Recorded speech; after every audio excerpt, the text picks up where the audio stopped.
गाडी टेकडीवरून जाताना भाग अतिशय निसर्गरम्य दिसत होता. संगमचे अंतर केवळ 17 किलोमीटर राहिलेलं होतं. नेहमीप्रमाणे आम्ही सर्वजण कुलदेवताच्या दर्शनाला जात असायचो. नीरा नरसिंगपूर हे श्री लक्ष्मी नरसिंह जागृत देवस्थान, श्रीपूर बोरगाव मार्गे जाताना एक फाटा लागतो, त्याला 25-4 असे म्हणतात. मी व माझा मित्र महेश, आम्ही दोघांनी बऱ्याच वर्षापूर्वी याच भागातून सर्वे केलेला होता. ही त्यावेळीची कथा. महेश हा गुरांचा डॉक्टर. त्या भागामध्ये भयंकर सदन शेती असणारे लोक होते, त्यामुळे जनावरेही भरपूर आणि त्यामुळे दूध त्याचा व्यवसाय भरपूर चालत होता. महेश बरोबर मी नेहमीच सोबत असायचो. महेश म्हणजे ऑलराऊंडर माणूस. एकदा मी त्याच्या गुरुवर्य डॉक्टरांनी बोलावले म्हणून त्यांच्या गावाकडे जाण्यासाठी निघालो. कालव्याला भरपूर पाणी होते आणि महेशची नवीन गाडी. मी व महेश दोघेजण कसाबसा रस्ता पार करत अर्ध्या वाटेपर्यंत आलेलो होतो. साधारण आम्ही बोंडली या गावामध्ये आलेलो असेल. तिथून एक साधारण अर्धा किलोमीटर उजव्या हाताला आत गेल्यानंतर एक उंचवटा चढ असलेला रस्ता लागतो. पुढे अजून एक कॅनल आणि तिथून पुढे जाण्यासाठी एक निर्मनुष्य वाट होती. महेशची यामाहा ही त्याची गाडी तशी खूप साथ देणारी होती, पण का कुणास ठाऊक त्या दिवशी मात्र त्या गाडीने आम्हाला दगा दिला. अचानक निर्मनुष्य रस्त्याच्या वेळीच ती गाडी पंक्चर झाली. दुपारची वेळ असल्यामुळे आम्हाला त्या रोडवरून कोण जाणारे येणारे विशेष करून दिसत नव्हते.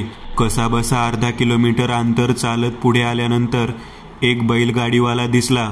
त्याला विचारलं की सध्या इथे पंक्चर दुकान कुठे मिळेल. त्यावेळेला त्यांनी सांगितले, पुढे गेल्यानंतर नांदुराला जाणारी एक वाट आहे आणि तिथे महाळुंग म्हणायचे गाव आहे. त्या गावामध्ये तुम्हाला पंक्चर काढून मिळेल, परंतु हे अंतर बरेच आहे. तुम्ही माझ्या बैलगाडीमध्ये तुमची गाडी उचलून टाका, मी तिथपर्यंत तुम्हाला नेऊन सोडतो. देवासारखा धावत आलेला तो बैलगाडीवाला आमचा 1.5 ते 2 किलोमीटरचा गाडी ढकलत झालेला प्रवास, थकून गेलेलं शरीर यामुळे लगेच कशीबशी गाडी उचलून बैलगाडीत टाकली व आम्ही पुढे त्याच्या जवळच बसलो. बरेच अंतर पार केल्यानंतर सायंकाळचे 5:45 वाजले असतील. महाळुंगमध्येच गाडी पंक्चर काढले व पुढे निघालो. साधारण 7:30 वाजले असतील. पुढे एक 4 किलोमीटर अंतर गेल्यानंतर पुन्हा निर्मनुष्य रस्ता होता आणि आता मात्र कहरच झाला. गाडीचे पेट्रोल पाईप तुटलेली होती. गाडीत असणारे पेट्रोल वाहत होतं. आम्हाला ते काही समजत नव्हतं हे कशामुळे झालं. तर बैलगाडीत असलेला त्याचा जो खोऱ्या होता त्यामुळे ती पाईप घासून खराब झालेली असावी आणि त्यामुळेच ते झाले असावे व आम्हाला नुसता पेट्रोलचा वास येत होता. गाडीतले पेट्रोल संपले होते. पुन्हा आम्ही दोघे रस्त्याने चालत पुढे गेल्यानंतर 25-4 म्हणजेच लवंग सेक्शन हे गाव येणार होतं. त्याला तब्बल 8 किलोमीटर अंतर होतं. परत गाडी ढकलून जाणं म्हणजे जीवाचं काम होतं. परंतु रात्रीची वेळ असल्यामुळे वातावरण जरा थंड होतं. मी महेश दोघेही दर्दीपट्टीचे गायक होतो. जुन्या पिक्चरमधले गाणे म्हणत वेगवेगळे किस्से सांगत निघालेलो होतो. बाजूला एक जुनं पडकं कौलारू घर होतं. त्याच्या बाहेरच्या बाजूला नळ होता आणि त्यातून पाणी ठिपकत होतं. छोटासा ग्रामपंचायतच्या खांबावरील दिवा लागलेला होता. आम्ही दोघेही त्या ठिकाणी गाडी उभी केली व पाणी पिण्यासाठी गेलो. दोघांनीही पोटभर पाणी पिले. कोणत्याही प्रकारची मनामध्ये भीती नव्हती. परंतु पूर्ण घराच्या बाजूने गर्द झाडी असं दिसणारं ते कौलारू घर, त्यातून मोठमोठ्यांदा भांडणाचा आवाज आम्हाला ऐकू येत होता. महेश त्या रोडला नेहमीच येणं जाणं होतं. महेश मला म्हणाला, काय चाललंय हे आपण ऐकूयात.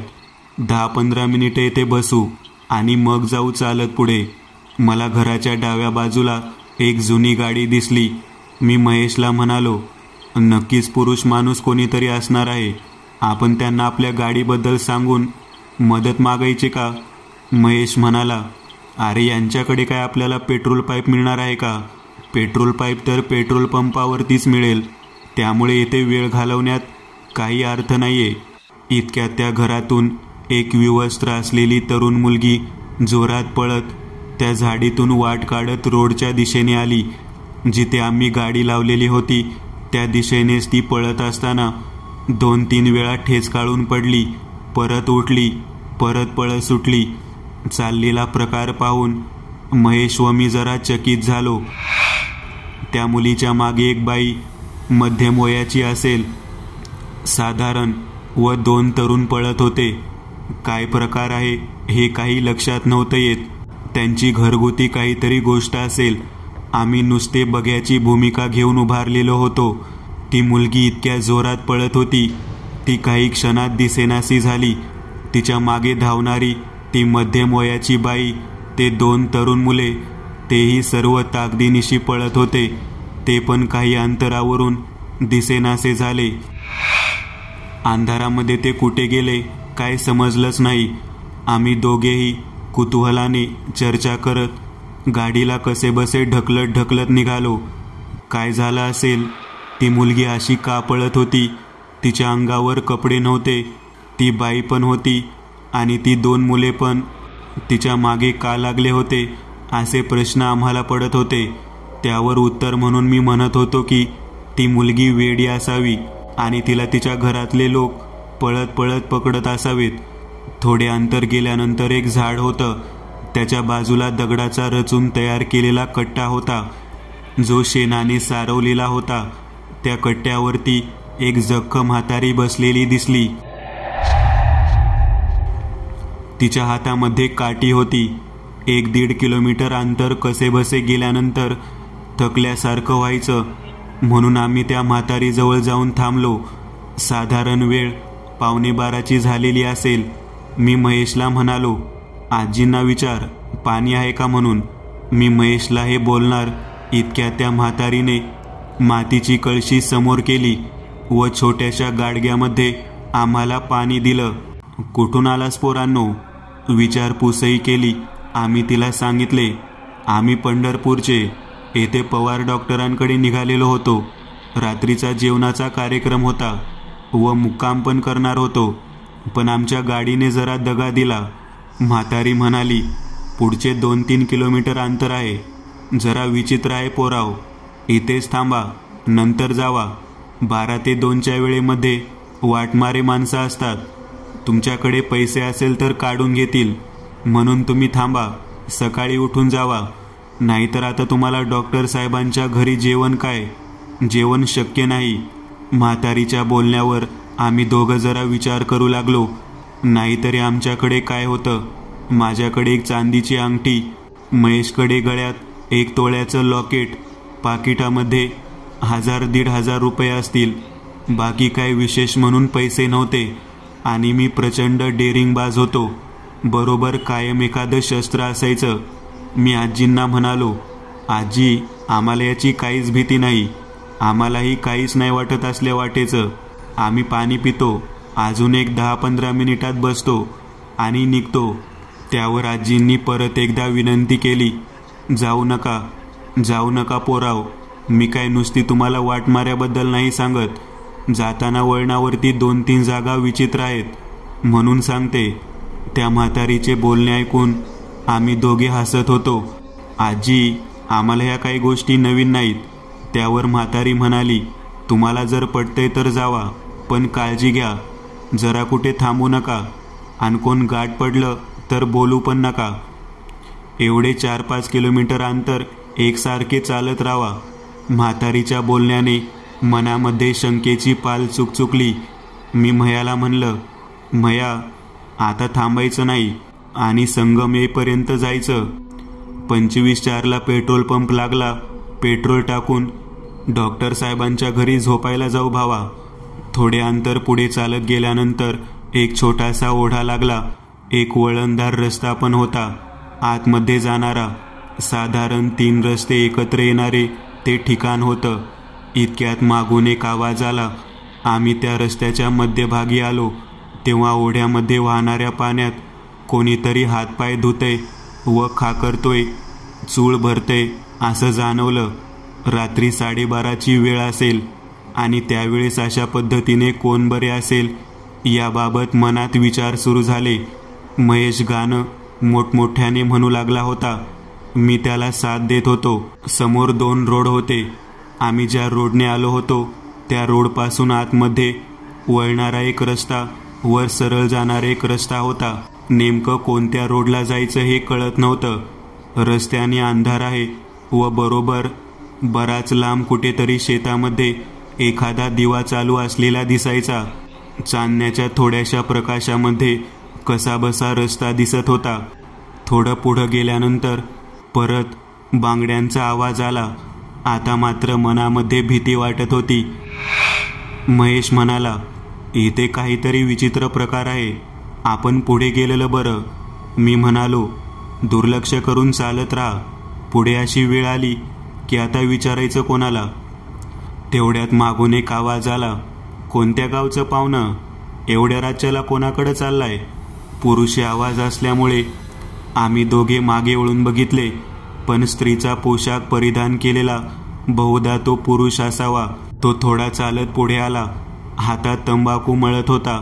साडी घातलेला होता. तो बहुधा तृतीयपंथी असावा असा विचार करत त्याला महेश म्हणाला, आम्ही डॉक्टरांकडे चाललेलो आहोत. तुम्ही कोण व तुम्ही एवढ्या रात्री इथे काय करताय? हे काय, समोर माझी वस्ती आहे. मी इथं बाजूला माझ्या शेतात दारं धरून झोपायला वस्तीकडे निघालोय. 2 माणसं दिसली म्हणून विचारलं. व्यक्ती कोण का असेना, पण त्या भागातील होती, वस्ती होती आणि आपुलकीचं बोलणं होतं. जरा धीर आला होता. त्याच्याबरोबर गप्पा मारत आम्ही पुढे गेलो. तो म्हणाला, मला आईसाहेब म्हणतात. मी तुळजापूरला चालत जातो.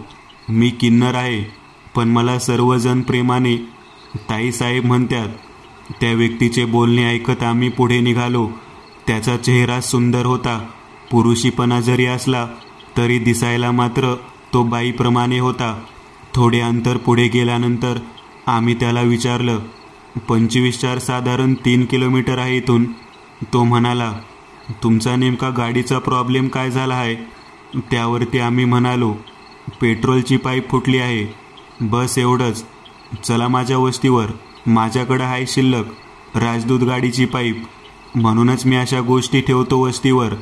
रात्री अपरात्रीला गरजेचे असतात ते. आणि माझ्या गाडीतले पेट्रोल मी देतो तुम्हाला, 1/2 लिटर. फक्त तुम्हाला इथून रोडपासून आतमध्ये 1/2 किलोमीटर माझ्या वस्तीकडे तेवढं यावं लागेल बघा. आम्ही दोघं खुश झालो. 3-3.5 किलोमीटर चालत जाण्यापेक्षा 1/2 किलोमीटरवरती आपल्याला पेट्रोलची पाईप पेट्रोल मिळेल. आणि माणूस तसा चांगला होता. तो आम्हाला म्हणाला, तंबाखू खाणार का? चालते की, पिण्याची तंबाखू आहे बरं का, जरा जपून खावा. तंबाखू मळून त्याच्या वस्तीत पोहोचलो. वस्तीवरती 3 जण बाजेवरती बाहेर झोपले होते. ते नेमके कोण होते हे काय आम्हाला कळलं नाही. त्यांनी अजून एक मूठ टाकली व आम्हाला म्हणाला, बसा येते. त्याच्या सांगण्याप्रमाणे आम्ही तिथे गाडी बाजूला लावून बसलो. 5 मिनिटात आलो असे म्हणून तो वस्तीच्या आत गेला. मी व महेश आपल्या आनंदामध्ये दिवसभराच्या थकव्यामुळं बाजेवरती पाठ टाकली. झोप कधी कशी लागली काही समजलेच नाही.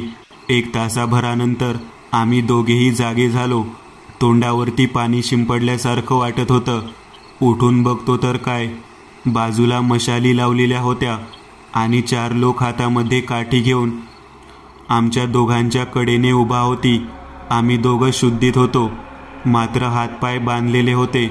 आम्हाला त्या म्हातारी आजीबाईचे शब्द आठवले, वाटमारी करणारे लोक आहेत.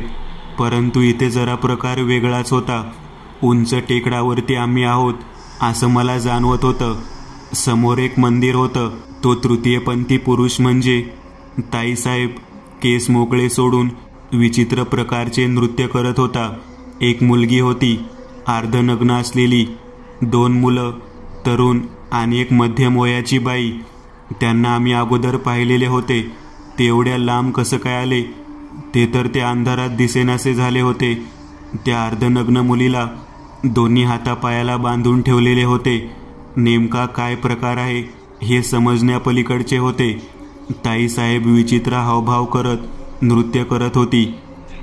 2 तरुण मुले त्या मुलीच्या हातातला दोरखंड सोडत तिला फरफटत चौकोनी कुंडापाशी घेऊन आले होते. हा होमकुंड असावा. होमकुंड बाहेर असल्यामुळे हे देवीचे मंदिर होते हे मात्र निश्चित झाले. आणि त्या ताईसाहेब म्हणायच्या पुरुषाने आम्हाला सांगितले होते की तो देवीचा भक्त आहे. मग थोड्या वेळाने त्याचे विचित्र नृत्य करण्याचे थांबलेले होते. होमकुंडाजवळ उभा असलेला तो धिप्पाड देहाचा माणूस हातामध्ये कोयता घेऊन त्या मुलीजवळ आला. काहीतरी विचित्र प्रकार घडणार आहे हे आम्हाला जाणवत होते. आम्ही जोराने ओरडलो, अरे सोडा सोडा त्या मुलीला, तुम्ही काय करताय समजतंय का? इतक्यात मागून 2 दंडुके आमच्या पाठीत त्या 2 उभारलेल्या माणसांनी मारले. मुलीचे मुंडके शरीरा वेगळे झालेले होते. मुलीच्या केसाला हातात धरून ते मुंडके त्या जाळामध्ये टाकण्यात आले. घडलेला प्रकार फार विचित्र होता. त्या मुलीचे धड त्या होमाच्या बाजूला पडलेले होते. मुंडके पेटलेले होते. तो केसांचा जळलेला घाणेरडा वास येत होता. एवढा भयानक प्रकार पाहून आम्ही खूप घाबरलेलो होतो. एका मुलीचा नरबळी देण्यात आलेला होता. आता पुढे काय या विचारानेच आम्ही घाबरून गेलो होतो. ताईसाहेबांनी हात करत आम्हाला पुढे बोलावले. आम्ही हात बांधलेल्या अवस्थेत कसेबसे त्याच्या समोर गेलो. चला आता गरमागरम जेवायला बसलोय. आता एवढ्या लांब चालत आलाय, मग माझं काम नको का? आलेल्या पाहुण्यांची खातिरदारी करायची ते. आता मात्र आवाज जरा वेगळाच वाटला. डोक्यावरचे केस मागे घेत ताईसाहेब भेदरलेल्या अवस्थेत महेशला म्हणाल्या, अरे हे तर डॉक्टर पवारांचा आवाज आहे. हे कसं काय शक्य आहे? इतक्यात आपल्या संपूर्ण केसांचा मागे बुचडा बांधत एक विचित्र हास्य करत ताईसाहेब समोर बसलेल्या बाजूच्या सर्व लोकांना हात करत त्यांनी सांगितले, ज्या लोकांनी माझ्यासाठी एवढ्या लांबून चालते केले त्यांच्या जेवणाची तयारी करा. होमामध्ये अर्धवट जळालेले मुलीचं शिर बाहेर काढून त्याचे कालवण बनवायला सांगितले. त्या म्हातारीने वयजी म्हणत ते बाजूला असलेल्या लाकडी ओंडक्यावर तुकडे करायला त्या धिप्पाड माणसाला बोलावले. चला मस्तपैकी छोटे छोटे पीस करून दे. एवढ्या लांब डॉक्टर साहेबांची मित्र आले आहेत, त्यांना जेवायला वाढायला नको का? दरवर्षी कोण ना कोण तर येतात. डॉक्टर साहेब मात्र आवर्जून जेवायला ह्योच बेत करतायत, शीरशाक भोजनाचा बेत. जो जेवत नाही याचा घास घेत नाही, मग आम्ही समदे मिळून त्याचा घास घेतो. त्या मध्यम वयाच्या बाईचे बोलणे ऐकून आम्ही दोघे चपापलो. आता आपलं काय खरं नाही, मी म्हणालो. पवार डॉक्टर असले कसले दिसतात रे? मया म्हणाला, आता इथून निघायचं बघूया आपण. हे पवार डॉक्टरच आहेत, पण त्यांचं हे रूप आज पहिल्यांदाच पाहतोय मी. बाजूला असलेल्या 2 पहारेकऱ्यांनी ताईसाहेब म्हणजेच पवार डॉक्टरकडे बघत बघत म्हणाले, काय आणायचं नेमकं आता? शाक आणू का? आणि जरा टेस्ट करून बघूयात. घ्या महेशराव, तुमच्या मित्राला पण द्या. त्या 2 मोठ्या वाडग्यामध्ये 2 कापलेली बोटं दिसत होती. किळसवाना हा प्रकार पाहून उलटी आल्यासारखं झालं होतं. तोच त्या बाईंनी मोठ्या थाळ्यामध्ये सुके मसालेदार तुकडे आणले होते. घ्या रंजनाचा भेजा फ्राय, लईच बुद्धी चालवत होती बघा. घ्या आता शीरशाक भोजनाचा बेत. अर्धी बाईच्या वेशामध्ये दिसणारा डॉक्टर पवार आणि मध्यम वयाची बाई दोघे एकमेकांकडे बघून हसत होते. बाजूच्या दोन्ही मुलांच्या हातामध्ये 2 दंडुके होते. त्या बाईने म्हटलं, घ्या लवकर, अजून पुढे मूर्तीपूजा घालायची आहे. डॉक्टरचा चेहरा मात्र स्पष्टच दिसत होता, परंतु हे वाढलेले केस, बाईची साडी परिधान केल्यामुळे नेमकं काय आहे हे लक्षात येत नव्हते. आम्ही उठून पळून जावं म्हटलं तर आम्हाला भीती होती की आपल्याला पण ते असेच मारतील. आता मात्र अशी परिस्थिती होती की जे समोर थाळ्यांमध्ये दिले होते ते खाण्याशिवाय पर्याय नव्हता. तेवढ्यात महेशने एक युक्ती चालवली व तो म्हणाला, आम्हाला सर्वप्रथम देवीचे दर्शन घेऊ द्या. आम्ही ताईसाहेबांचे भक्त आहोत. महेशच्या या बोलण्यावरती ते 2 मुलं, मध्यम वयाची बाई व आराध्याच्या पोशाखामध्ये असणारे डॉक्टर पवार खुश झाले. ते म्हणाले, का नाही, जावा जावा, आता दर्शन घ्या, पायावर डोकं ठेवा आणि नंतर येऊन येथे जेवण करा. असा योग तुम्हाला परत कधीही मिळणार नाही. महेशने चालवलेली युक्ती सफल ठरलेली होती. आम्ही दोघेही देवीकडे दर्शनाला जाण्यासाठी म्हणून आमचे हात सोडण्याची विनंती केली. बाजूच्या 2 पोरांनी आमचे हात खोलले. आम्ही पुढे मंदिराच्या आत गेलो. मंदिराला सळईचा भक्कम असा दरवाजा होता. आम्ही दोघेही आतमध्ये गेलो. आतमध्ये गेल्यानंतर देवीच्या पायावर डोके ठेवले. बाजूलाच मंदिराचे कुलूप होते. दंडवत घालायच्या पवित्र्यामध्ये ते कुलूप मी बाहेर घेऊन उमऱ्यावर डोकं टेकवत दंडवत घालायची ॲक्शन करत जवळ घेतले. ते दोन्ही मुले प्रदक्षिणा मारत होते. आतमध्ये मी व महेशने प्रवेश केला व आतून असलेल्या कडीला बंद केले व त्याला कुलूप लावले. आम्ही दोघांनी कुलूप लावलेले पाहताच त्या दोन्ही मुलांनी जोरदार दरवाजावर प्रहार करण्याचा प्रयत्न केला. आतमध्ये साधारण 10 बाय 10 आकाराची ती देवीच्या गाभाऱ्याची खोली होती. तरी आम्ही मागच्या बाजूला कसेबसे बसलेलो होतो. मंदिराच्या आतमध्ये एक नंदादीप होता. त्याच्या उजेडामध्येच आम्हाला बऱ्यापैकी सर्व दिसत होते. दोन्ही तरुण मुलं बाहेर डॉक्टरांना व त्या बाईला हाक मारत गेले, अक्का अक्का. त्या दोन्ही मुलांनी आतमधून दरवाजा बंद करून कुलूप लावून घेतलेले आहे. आता काय करायचे? आता मूर्तीपूजाही करता येणार नाही. त्यांचा मोठ्याने बोललेला आवाज आम्हा दोघांना स्पष्टपणे ऐकू येत होता. डॉक्टर पवार आराधीबाईच्या वेशामध्ये आतमध्ये आले. त्यांनी दरवाजाजवळ जोरात दोन्ही सळ्यांना धरून जोराने दरवाजा हलवला. तेथे उपस्थित असलेल्या सर्वजण देवीचे भक्त असल्यामुळे त्यांनी दरवाजावर पाय मारण्याची हिंमत दाखवली नाही. ते भेसूर आवाजात किंचाळत होते, ओरडत होते, म्हणत होते, तुम्ही इथून आता जिवंत जाऊ शकणार नाही. तुम्ही गुपचूप दरवाजा उघडा व त्या शीर्षाक भोजनाचा आस्वाद घ्या. त्याशिवाय आमची पूजा पूर्ण होणार नाही. आमची विनंती आहे, त्याला मान द्या. आम्ही तुम्हाला काहीही करणार नाही. उलट तुम्हाला जाताना सोन्याच्या कवड्यांची माळ दोघांनाही दिली जाईल. डॉक्टरच्या बोलण्यावरती माझा मित्र महेश काहीही प्रतिक्रिया न देता घाबरलेल्या अवस्थेमध्येच उभारलेला होता. आता जर चुकून हे कुलूप तुटले अथवा दार जर तोडले तर आमचा जीव मात्र जाणार हे निश्चितच होते.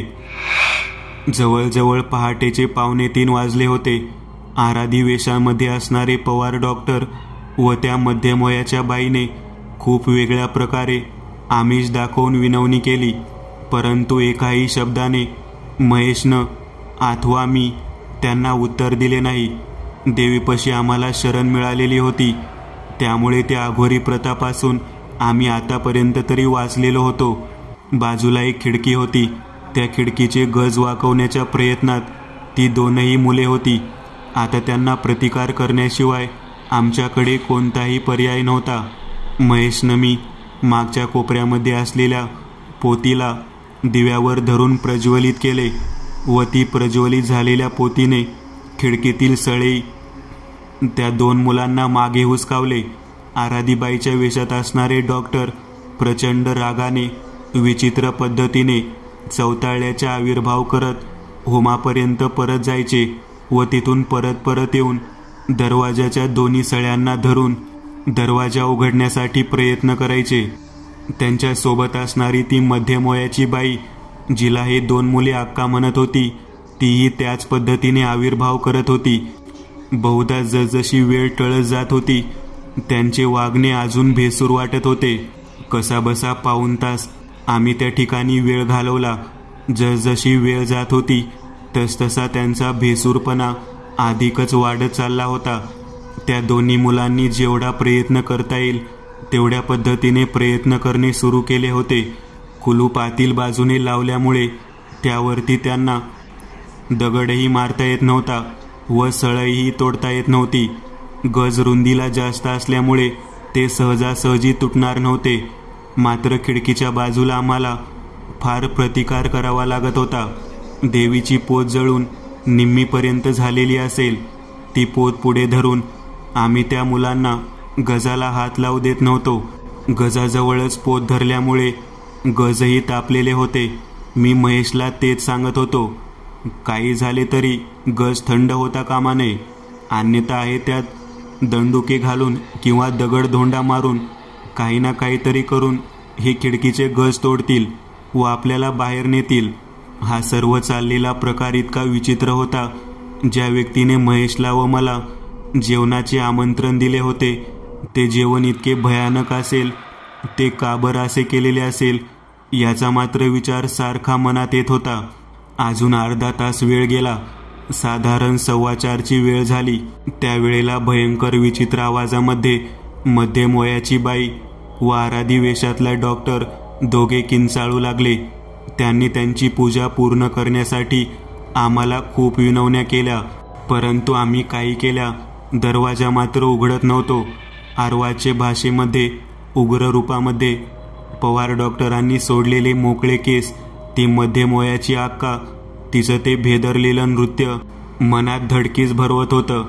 त्या दोन्ही मुलांनी त्यांच्याजवळ असलेल्या काठीने आतमध्ये आम्हाला डिवचण्याचा प्रयत्न सुरू केला, पण त्यांचे हात त्या खिडकीच्या गजाला लागले की पाठी घेत होते. पोत जवळजवळ संपत आलेली होती. वेळ कसा जात होता तसतसा पवार व त्या आकाचा नाच अजून विचित्र पद्धतीने होत होता. त्यांच्या अपूर्ण राहणाऱ्या या पूजेमुळे ते भयंकर संतापले होते. आम्ही दिवस कसा बसा उजळेल याची वाट पाहत होतो.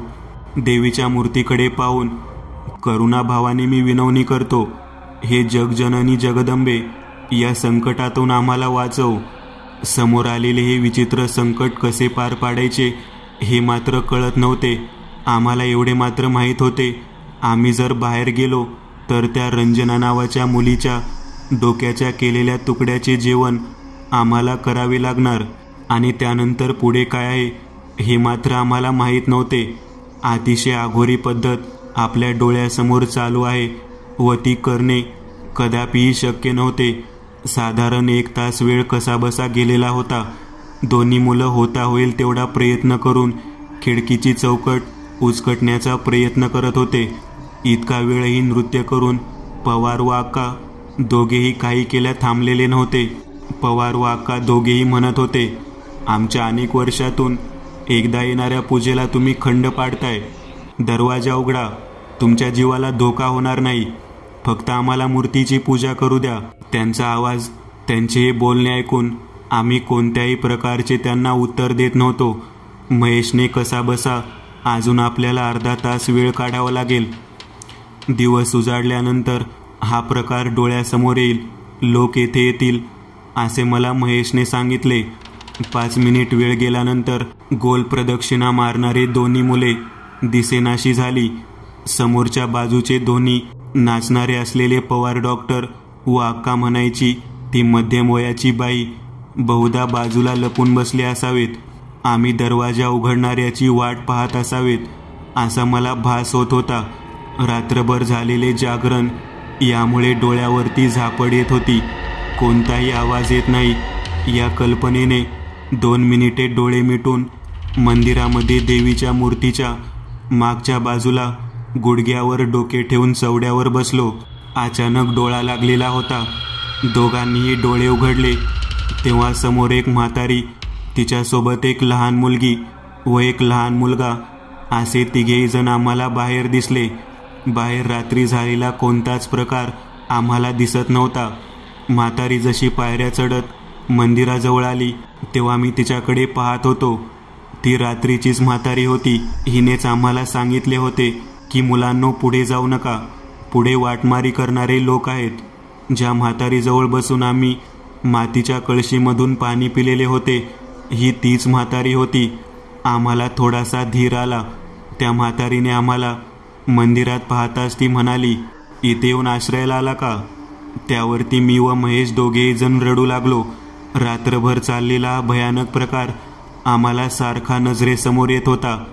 त्या म्हातारीला आम्ही मान हलवून हो म्हणालो व दरवाजा उघडला. बाहेर पाहिले असता एक मुलगा व एक मुलगी व ती म्हातारी एवढे जण दिसत होते. दिवस पूर्ण उजाडलेला होता. त्या म्हातारीला मी रात्रीची हकीकत सांगितली. त्यावेळेला तिने सांगितले, येथे कारादी ओढ्यामध्ये मेलेला असून तो तुमच्या ओळखीच्या कोणत्याही माणसाच्या रूपामध्ये इथे येतो. तो त्याची इच्छा पूर्ण करण्यासाठी या ठिकाणी येतो व देवीच्या पूजेची विनंती करतो.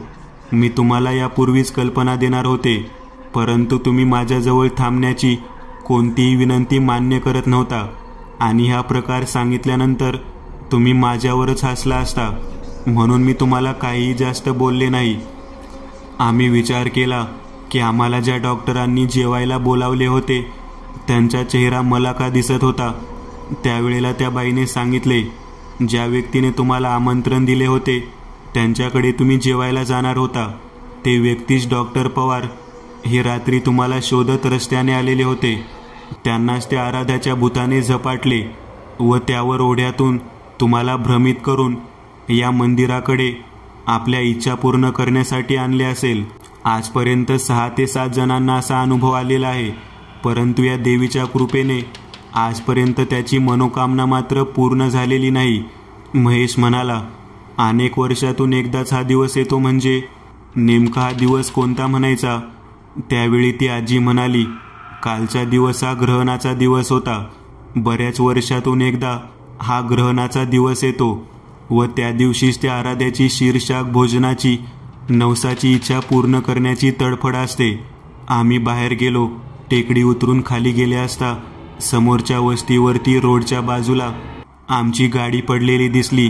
तिथून थोडे अंतर पुढे गेले असता आम्हाला 25-4 फाट्यावर पेट्रोल पंप लागला. तिथे पाईप बदलली व गाडी पेट्रोल भरून आम्ही सरळ संगम मार्गे नीरा नरसिंगपूरच्या दर्शनाला गेलो.